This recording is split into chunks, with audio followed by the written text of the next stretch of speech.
Okay, Minorcan Navy.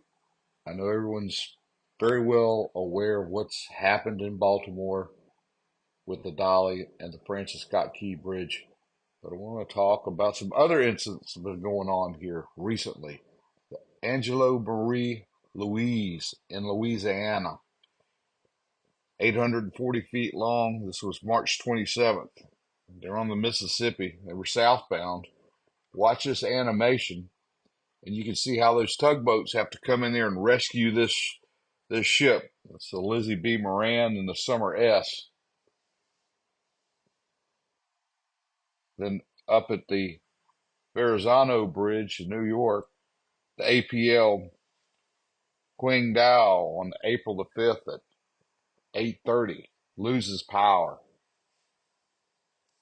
right up underneath the bridge. Angela Glass wrote an article for Workboat magazine. This is the trade publication for the tugboat industry.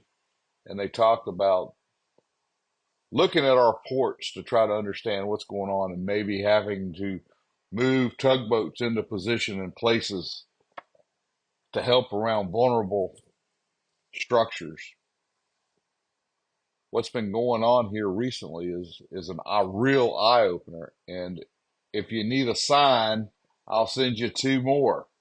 This is Tampa Bay, the Summer Venture, back in 1980. It strikes the bridge. Now, this one was attributed to weather, and that's a Greyhound bus.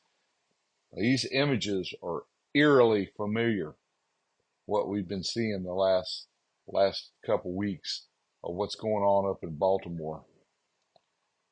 35 people died in this incident when the bridge was struck by a ship, a vulnerable bridge that didn't have the necessary protection around them as they've been developed over the years. This is my home port. This is the old Sidney Lanier Bridge. This ship was a lift span bridge, and that the center section was raised up as the ships would pass by.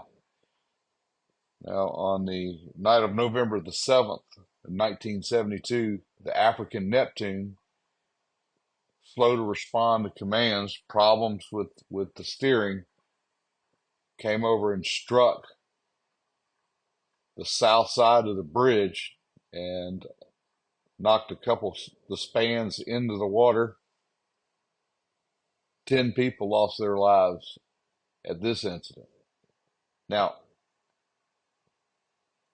the need is there to look at our ports that are out there and identify what is vulnerable and what we may need to protect with tugboats until those bridges have outlived their usefulness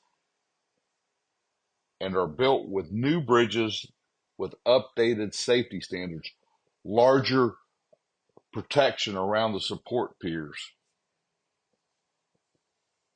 It's a thought for today I wanted to share as we're still engaged with what's going on up in Baltimore. Hey guys, thanks for watching. I ask if you haven't done it yet, you'll click on that subscribe link, leave us some comments, and most of all, I want you guys to stay safe out there.